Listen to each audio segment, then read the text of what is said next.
We wanted to base tonight on something that is a simple fact, which is that we are 6 months now into our journey as Q, as of yesterday.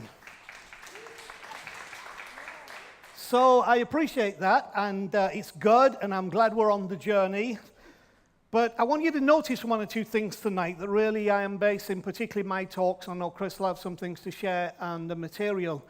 The video that we just showed was all a matter of perspective. Really, it was just a bunch of cups filled with colored water, which you would say, what's the significance of a plastic cup, and what's the significance of putting colored water in that plastic cup?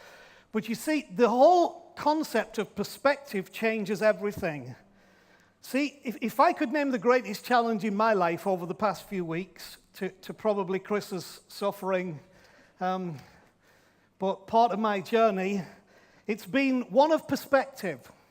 Trying to get some perspective on what we see close up, but actually what the reality is when you step back and begin to get a wider picture. Because the truth is, without a correct perspective in life, and we could also say in spirituality, we invariably either are unable to read the situation because it's just plastic cups with colored water, or we totally misread the situation because we can't see the bigger picture. What I like about that video that we showed is that when you stand back and see the bigger picture, you've actually got an image of a baby. What's interesting is if you notice, the baby still has its umbilical cord attached, which would suggest the baby's actually still in the womb. And you all thought, oh, that's lovely, but you only thought it when you got the right perspective, okay? Some of you thought we'll have a conversation with just, does it matter? It's just somebody filling cups. But when you get a perspective, the whole story totally changes. Now, perspective is always due to where you stand in relation to the object that you're viewing. What's also interesting about perspective, and I find this fascinating because in some ways it contradicts every way that I was brought up spiritually, is that the further back you stand, the more likely you are to gain a full and proper perspective. I was so close to everything, and have been in my life many times so close to everything, that the whole idea of stepping back to see what the bigger image and the bigger picture is has been quite a frightening thing. But you see, you can't get a full perspective unless you're prepared to stand back and take a look. And a lot of what we're doing in Q is perspective-oriented. We're saying, let's take a step back from what we thought we knew about ourselves, about life, about the universe, about spirituality, about God. Let's actually, instead of stepping towards it, let's step back from it, because we might be able to see something that we could never see when we were close up. However, the clearer the perspective, here's the problem, the greater the responsibility. See, wherever it was just plastic cups and water, zero responsibility. Once it becomes a child approaching birth and life and humanity, the responsibility increases. So many of us are afraid to step back and get the right perspective, because with it comes a responsibility that we might not want. The bigger picture is important. But perspective is also connected to awareness. So we're not just stepping back as an academic exercise, we're stepping back so that we can increase our awareness of what is necessary when you step up. So you step back, it increases your perspective, you get a fresh sense of awareness, and you step up and you begin to meet needs and meet your need in a way that is appropriate. In gaining sight of the bigger picture, we must not lose touch with the more immediate situation. So some in Q, and some of you are not here, will be watching this, I'm speaking to you also, have loved the idea we've stepped back and we've given a bigger perspective, but have lost touch with the more immediate situation. We still have to thrive, and we still have to live, and we still have to progress as a people, as a group, as a community, as much as setting people free to be individual and isolated and liberated. Both things are critically important. And so I want to finish this little slot by reading you something I read a couple of months ago, because I think it's great. From the evangelical perspective, this will only be talking about heaven and the reality of God. But you see, I want you to step back and see that what I'm about to read to you is a clever little piece of writing that gives us a kind of perspective that we all need to have. Here's what it says. In a mother's womb were two babies. One asked the other, "Do you believe in life after delivery?" The other replied, "Why, of course. There has to be something after delivery. Maybe we're here to prepare ourselves for what will be later." "Nonsense," said the first. "There is no life after delivery. What kind of life would that be?" The second said, "I don't know, but there will be more light than there is here. Maybe we will walk with our legs and eat from our mouths. Maybe we will have other senses that we can't understand now." The first replied, "That is absurd. Walking is impossible, and eating with our mouths? Ridiculous. The umbilical cord supplies nutrition and everything we need, but the umbilical cord is so short, life after delivery is to be logically excluded." The second insisted, "Well, I think there is something more, and maybe it's different than it is here. Maybe we won't need this physical cord anymore." The first replied, "Nonsense. And moreover, if there is life, then why has no one ever come back from there? Delivery is the end of life, and in the after delivery there is nothing but darkness and silence and oblivion. It takes us nowhere." "Well, I don't know," said the second, "but certainly we will meet Mother and she will take care of us." The first replied, "Mother? You actually believe in Mother? That's laughable. If Mother exists, then where is she now?" The second said, "She is all around us. We are surrounded by her. We are of her. It is in her that we live. Without her, this world would not and could not exist." Said the first, "Well, I don't see her, so it's only logical that she doesn't exist." To which the second replied, "Sometimes when you're in silence and you focus and you really listen, you can perceive her presence and you can hear her loving voice calling down from above." This is not a statement to prove the existence of the afterlife. My question is, what does this mean for you in the context of life, and what does this mean for Q? Because this is much of the conversation that would summarize the last 6 months of Q. Is there life after rock? Does there anything that exists? Does the God you're talking about really exist? Don't we need to stay connected to the umbilical cord that we've always been connected to of certain aspects of our thought and religion and belief system? So this is what is happening to us. Our true fear is not of the unknown, but of the known coming to an end.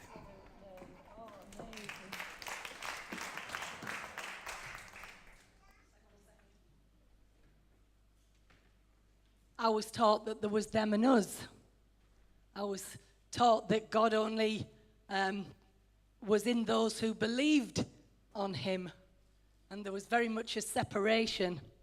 But aren't you glad that we've left that shore behind? And we're encountering some wonderful stuff. So as Anne said, it's 6 months since we basically embarked on this journey. And on Wednesday night this week, I just felt it was good to share with those that joined us just some of the things that we've been learning. Because I'll tell you what, we have learned some awesome stuff. And I just want to encourage you with a little bit of a recap, and also to say a big thank you, because what we went from, basically a sing, preach sandwich, we've now gone to something where it takes a lot of work and a lot of thought, and we are trying to speak in a language to reach those that we've been sent to reach. And that means that you can't do it all in the same way. And so we're making sure that we really get down to taking on this task. And I want to just thank the tech team. I want to thank Danny. I want to thank the music team. Everybody who has just worked hard to make this work. And, we'll see where we go from here. But, it's not been just plain sailing. We've hit some storms. We've hit some difficulties. But at the same time, we are really open to a very different perspective, like and said. So I'm going to read this if that's okay, because I've only got a few minutes, and what I don't want to do is go down rabbit holes. I would prefer just to say what I want to say. So we embarked on a quest. We left the shores of our present reality in search of a new world because God was so much bigger than we had been led to believe. We left that which was no longer meaningful and what we no longer were to explore the open seas, and what we've encountered has been enlightening and transforming. In the darkness, we have seen the stars. We have considered a bigger picture of which we are but a small part. But then on the other hand, we've wonderfully realized that we are all stars wrapped up in skin. We are all connected, and even the idea of separation from God is only in our minds. What we seek, the kingdom of God, is already inside of us. But if we don't figure that out, like the musk deer, do you remember the musk deer? We might just kill ourselves following artificial light in the search of the divine glory that's already within. We learned that to get out of a rut, we had to interrupt the process in our minds, that we needed a game changer. We need to tell ourselves a different story. That we are loved unconditionally, and the whole point of the gospel is our liberation from captivity. And when the odds are stacked against us, hope says the last word has not yet been spoken. And an unconventional rescue may just be one radical thought outside the box that will save the day. We learn that the kingdom of God is like a cat called Bob. A man with a telescope, which I do have to follow a rabbit trail just for 1 second. Do you understand that video of the man with a telescope showing people the moon got us banned from Facebook? Was it Facebook? YouTube! Well, there you go. The price we've paid, we are banned. And that's why we can't often stream our stuff, because we got banned. All because of a blooming telescope looking at the moon. But the kingdom of God is like, okay? Those everyday stories that we encounter, just like the parables Jesus used to get his point across. Jesus is our example of how we do church. Jesus sat on a hillside in the sun, just telling stories that allowed people to get a glimpse of his non-religious father, Abba, who included everyone in his unconditional love and introduced a way of life that if they lived it, would bring about a better world. We've learned that love looks very different to all of us. It's been shaped by our experiences, and that we need to cultivate a grown-up love of being love rather than the childlike love that says, love me, love me, love me, or being loved. We have to be love. We were then invited to accept the call to go inward on a hero's journey, to never let a crisis go to waste, that every story has a moment when the hero feels all is lost, but this is where it really begins, the journey towards resurrection, being humbled by our experiences rather than embittered, so we can all love and live out the best versions of ourselves. This is what you've been hearing. I hope it's resonating. I hope you're remembering. Oh, and I'm losing my page. Hang on a minute. Okay. Forgiveness is a lovely idea until we have something to forgive. Isn't that true? And finally, although we've had a lot more to say, but I've tried to keep it short, we were talking about Be More Southgate. Now, I think that that's something that we need keeping in our minds all the time. Be more Southgate. That there are no unredeemable mistakes in my life. And we may not be able to change the past, but we can redeem the future. This is the ministry of QChurch, of which I am proud. We don't seek to manipulate by emotionally charged music or threatening teaching. We just hope to inspire and motivate you to make a choice to live in what we believe Jesus was talking about when he said, I have come that you might have life in all of its fullness. Now, each of you will have memories of moments of Q since January that have affected you deeply. However, this next clip speaks of who we are as a community. We want to be heroes of our time and rescue as many as we can from whatever bondages people are experiencing, whether religious, which is the one that concerns me the most, I'll be honest, psychological, mental, and physical. And this is our prayer. Just one more, Lord.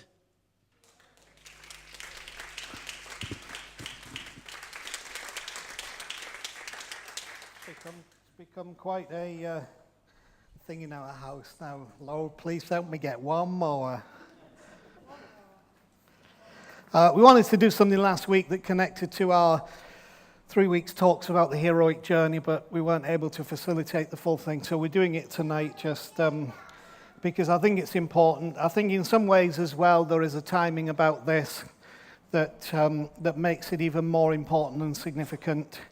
I think we're at a fulcrum, at a turning point, at a place where change is coming in the whole process of what we're developing. And the issue is there are those who have been a great influence on this house for a long, long time. And who Chris and I know others perceive as heroes. Now, we'd like to honor every single one individually, but we can't always do it.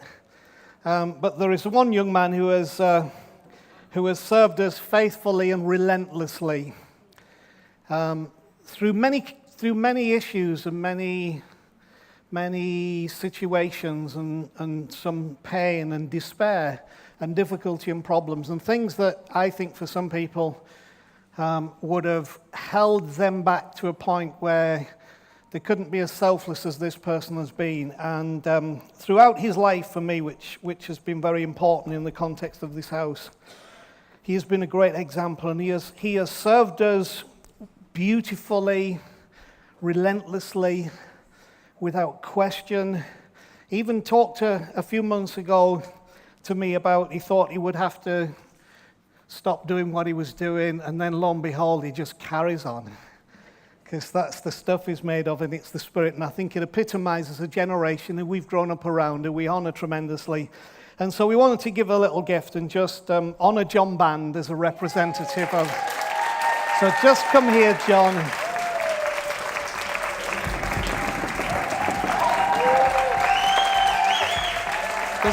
We're going up that one.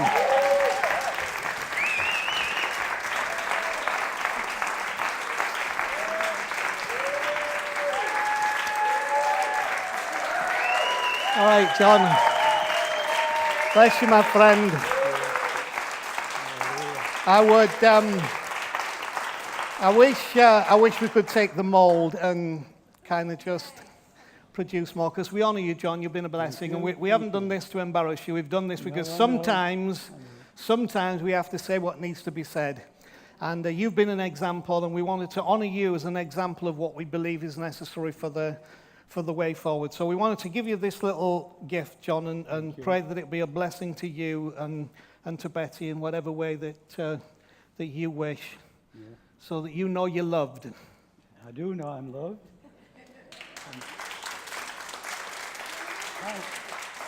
Let me get a microphone, John, just the yellow. There you go, John. Thank you. Yes, I'm loved, but many years ago, I picked up a book in a bookshop, and it said, Christians are the happiest people on earth. And I thought, I've got to be happy.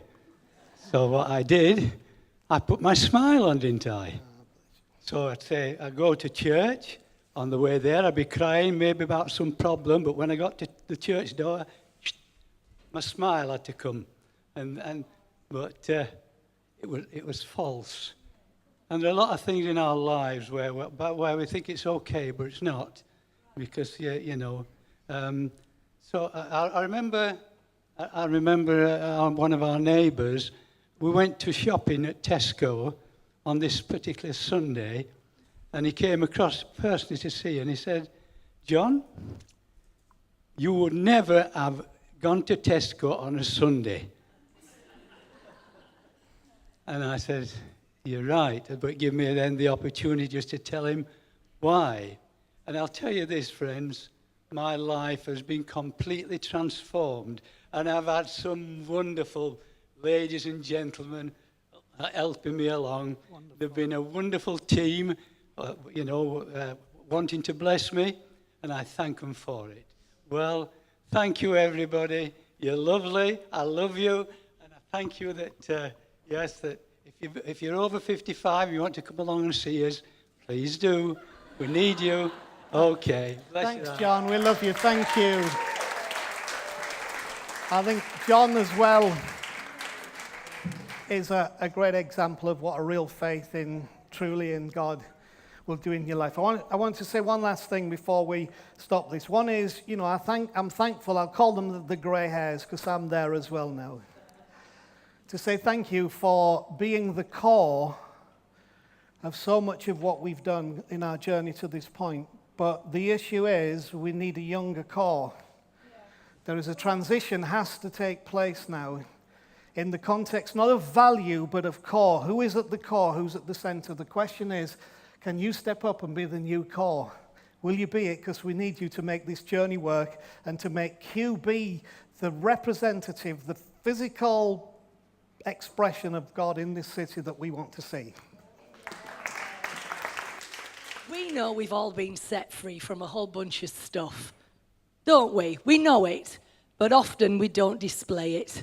And what was amazing, that whale understood, and it didn't just swim away, but it did something to express the freedom that it had been launched into. And what I want to ask you guys is that you will create an atmosphere that is a display of that freedom here, not just out there, because the truth is, it is for freedom that we've been set free. So we've always said it's not about church attendance and etc., etc.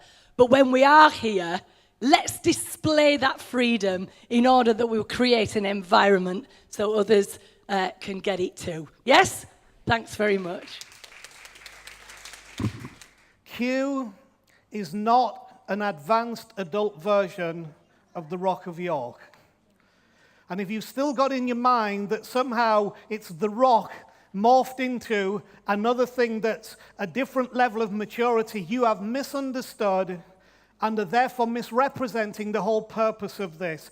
The vision of Q in my heart and the heart of us as a group of leaders and this house was to birth something that will grow to be able to facilitate what is necessary for the life that being will have to deal with and face. Culture is changing, people are changing, what people feel about attendance at things, what people feel about gurus and heroes and preachers and pastors and churches is changing. And if you cannot grasp that, you will fail to facilitate and enable what needs to happen for a new generation.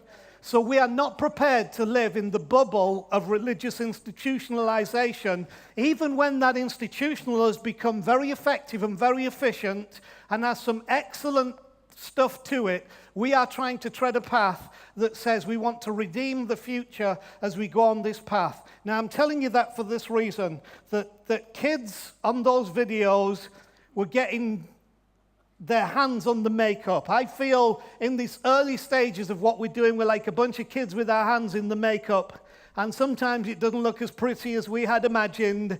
But like kids, we're getting the makeup out and saying, let's have a shot at this.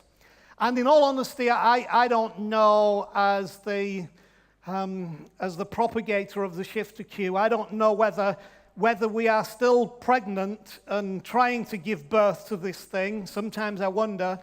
Or whether we actually have given birth to this thing. But if we have given birth to this thing, bear in mind it's only 6 months old. Tell me what your expectations would be of a 6-month-old child. Very low, very little. Why? Because you're giving it space to enjoy the child, enjoy the environment. But here's what children do. They radically change the life of the parents. And they affect and impact the extended family because everybody becomes drawn into what is required for the child that you're trying to raise to be somebody and be something and have an impact upon the world, to be the best person it can possibly be. And we want you to be the best person you can be, and we want this place to be the best place it could possibly be. We want Q to be all that it was designed to be, as a group of people who have undertaken to be on a quest, and that in that quest we are not afraid of questions. What we're actually afraid of is answers. We're not afraid of questions, and we want to engage with our community. We want to engage with the generation of our world as it develops, and for that we need you. You might say, I'm not the parent of this thing, but you are the extended family, every one of you. You don't get an exemption because you say, oh, I'm only 17, 18, 19, 20, so it doesn't affect me. You're a brother, a sister, a cousin, an uncle, an aunt. You're involved in the extended family. And if this is going to have the full impact that we desire for it to have, that no one is left behind, inside or outside, because inside and outside are the same thing, then it's going to take all of the family to accomplish that to the highest level. It puts a responsibility on us as family to fulfill our responsibility to the child that we are trying to develop, because this has a place in our community and our society, and I want you to hold it dear to your hearts as we hold people dear to our hearts. And I believe that as we do that, we will be fulfilling what Jesus said when he said, I want the kingdom to come, and I want what God wants to be done here on earth. Right? Here on earth, like it is in heaven. Release the kingdom within you. Embrace that. And as a family, let's raise this 6-month-old child, if it is 6 months, or if it's not yet born, let's see it born and become what it needs to be. But as we give our hearts to this, I believe that we will do something that honors God and honors the kingdom and make sure that we don't leave anyone behind.